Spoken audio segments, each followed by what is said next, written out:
Nathalie, d'abord, ton appréciation depuis l'Allemagne sur la France en matière environnementale. Qu'est-ce que tu penses de la France?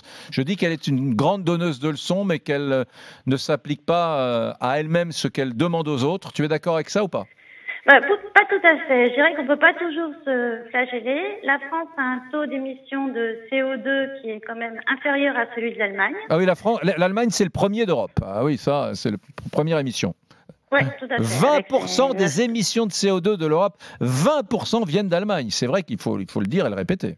Voilà. C'est sûr que l'Allemagne est toujours apparue comme plus écolo et c'est bien connu pour son tri des déchets. Moi-même, je ramène au supermarché les bouteilles de bière et les bouteilles plastiques contre le remboursement d'une consigne.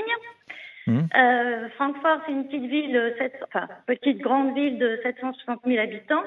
On a de belles pistes cyclables. Les anciennes tours sont réhabilitées et elles sont mises aux normes environnementales.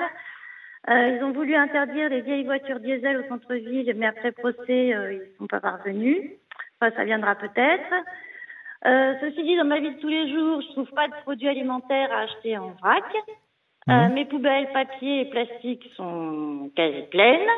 Je peux acheter du Roundup à la jardinerie. Je paye le ticket de S-Bahn 2,85 € pour un simple aller à l'intérieur de Francfort.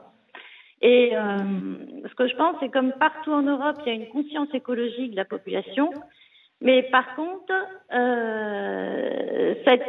je trouve que cette conscience pourrait se matérialiser au niveau du Parlement européen en donnant un bel exemple d'unité et de volonté, en arrêtant en particulier de déménager le Parlement européen tous les mois de Bruxelles à Strasbourg pour les sessions parlementaires qui ont lieu 4 jours par mois, ce qui donne 19 000 tonnes d'émissions de CO2, une transhumance de 1700 personnes et 5 camions sur les routes et avec les économies qui vont avec. Mais tu as 1000 fois raison. Non, mais moi, j'ai beau, chère Nathalie, être français, je trouve scandaleux, encore aujourd'hui en 2019, que le Parlement européen soit à Strasbourg. Le Parlement européen doit quitter Strasbourg, c'est triste, c'est la France. Macron n'est pas d'accord, bon, très bien, mais il faut qu'il rejoigne fort naturellement l'exécutif européen à Bruxelles. Enfin, franchement, Nathalie, c'est absurde, quoi.